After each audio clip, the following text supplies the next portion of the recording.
Welcome to the Tanked Podcast. In this week's episode, Caroline Issa discusses Edward Said's classic Orientalism, a consideration of the contemptuous view Western culture has historically had towards the global East.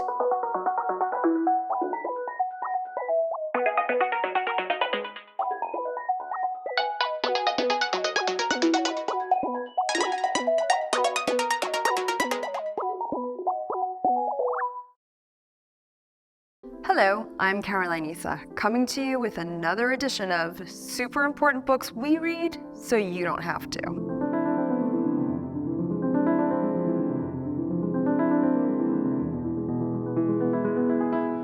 Oh, east is east and west is west, and never the twain shall meet, till earth and sky stand presently at God's great judgment seat. In the poem The Ballad of East and West, Rudyard Kipling, the Victorian poet par excellence of the British Empire, sets out the ideas that this book smashes to smithereens.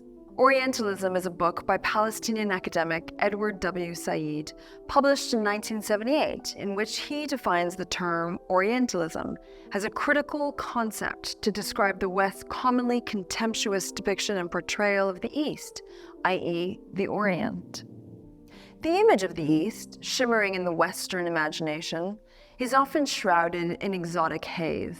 Scimitars flash under twilight skies, the perfume of spices pervades the warm evening air, and veiled figures whisper cryptic pronouncements.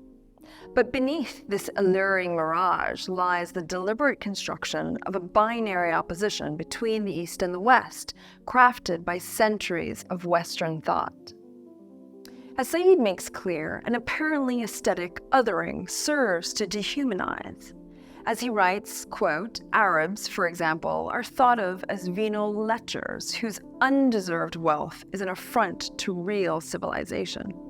Always there lurks the assumption that although the Western consumer belongs to a numerical minority, he is entitled either to own or to expend, or both, the majority of the world's resources. Why? Because he, unlike the Oriental, is a true human being, end quote.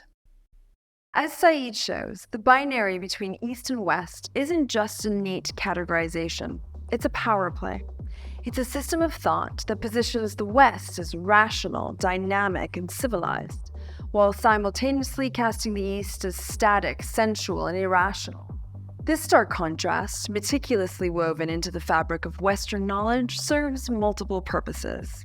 The first is as justification for colonial expansion. The East, in need of civilizing, became a fertile ground for colonial ventures. The West, self-proclaimed champion of progress, felt duty-bound to enlighten the benighted East, masking its economic and political ambitions with a mantle of cultural superiority. This was, as our guide Rudyard Kipling wrote in a poem 1899, the white man's burden. Take up the white man's burden, send forth the best ye breed, go bind your sons to exile to serve your captives' need, to wait in heavy harness on fluttered folk and wild, your new-caught sullen peoples, half devil and half child. Yet Orientalist fantasizing preceded colonialism. As Said writes, quote, to say simply that Orientalism was a rationalization of colonial rule is to ignore the extent to which colonial rule was justified in advance by Orientalism rather than after the fact, end quote. This is because the West wins too. Orientalism ensures the consolidation of Western identity. By defining the East through its perceived deficiencies, the West bolstered its own sense of superiority. The otherness of the East served as a mirror reflecting back idealized Western values, emphasizing progress, rationality, and individualism. Finally, Said shows how Orientalizing is also part of the production of knowledge and power. Orientalism isn't merely a passive categorization. It is an active process of knowledge creation. Western scholars, through expeditions, translations, and academic disciplines, constructed frameworks for understanding the East, often cherry-picking convenient stereotypes and ignoring diverse realities. Academia, therefore, can obscure rather than elucidate reality. As Said points out, quote, It seems a common human failing to prefer the schematic authority of a text to the disorientations of direct encounters with the human, end quote. Indeed, the schematic authority is muddied by Orientalist invention. The original cover of Said's book was Jean Léron Gérôme's Le Charmeur de Serpent from 1879, a painting that depicts a young naked boy standing on a small carpet in the center of a room with blue-tiled walls, facing away from the viewer, holding a python, while an older man sits to his right, playing a fipple flute. The performance is watched by a motley group of armed men from a variety of Islamic tribes, with different clothes and weapons. However, snake charming was not part of Ottoman culture, but practiced in ancient Egypt. The blue tiles are inspired by Iznik panels in the Attignol and Baghdad kiosk of Topkapi Palace in Ottoman-era Constantinople. The large frieze at the top of the painting is the Quranic verse 256 from Surah 2. The snake looks more like a South American boa constrictor than anything found in either Turkey or Egypt, an animal that Jérôme might have seen at the Jardin des Plantes in Paris. The painting becomes a parable for how the Orientalist gaze distorts rather than depicts reality. Yet, the idea persists that the Western depiction of the scene is more truthful than any of the art, literature, music, or philosophy produced in the East itself. As Said writes, quote, "The Orient and Islam have a kind of extra-real, phenomenologically reduced status that puts them out of reach of everyone except the Western expert. From the beginning of Western speculation about the Orient, the one thing the Orient could not do was to represent itself. Evidence of the Orient was credible only after it had passed through and been made firm by the refining fire of the Orientalist's work," end quote. In the book, Said doesn't just expose Orientalism's power play, he deconstructs its machinery. He delves into the historical roots of Orientalism, tracing its evolution from Enlightenment Romanticism, where the East was romanticized, into a timeless exoticism, to the colonial projects that use this very romanticism to justify often violent interventions.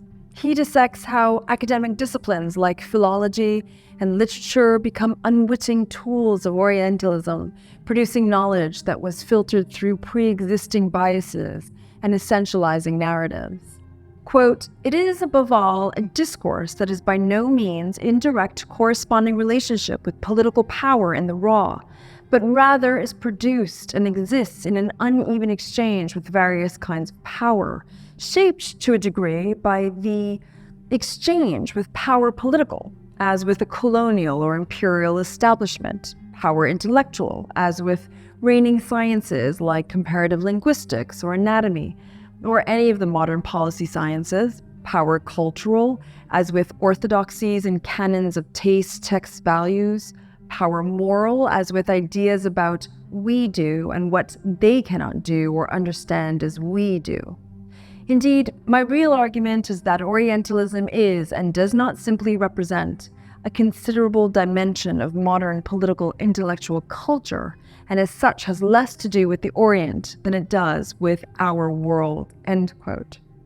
However, the binary constructed by Orientalism wasn't a perfect dichotomy. The West wasn't always the conquering hero, and the East wasn't always the passive victim.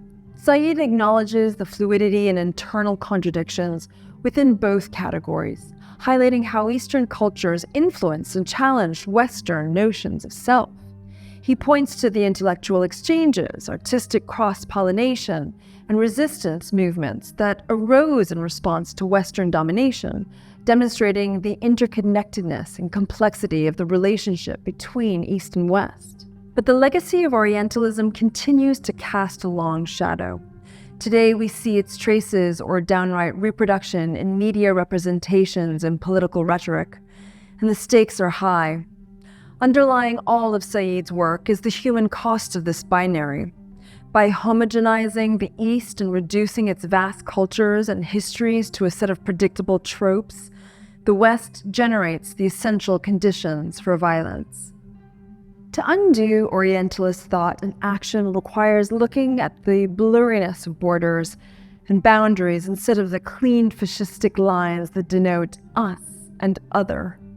As Said writes, quote, "Rather than the manufactured clash of civilizations, we need to concentrate on the slow working together of cultures that overlap, borrow from each other, and live together in far more interesting ways than any abridged or inauthentic mode of understanding can allow. But for that kind of wider perception, we need time and patience and skeptical inquiry, supported by faith in communities of interpretation that are difficult to sustain in a world demanding instant action and reaction," end quote. The essential fact of Orientalism, that it is an idea formed in thought, word, and deed, as opposed to geographic or social difference, also holds the key to its undoing. Said writes, quote, "My argument is that history is made by men and women, just as it can also be unmade and rewritten, always with various silences and elisions, always with shapes imposed and disfigurements tolerated, so that our East, our Orient, becomes ours to possess and direct," end quote.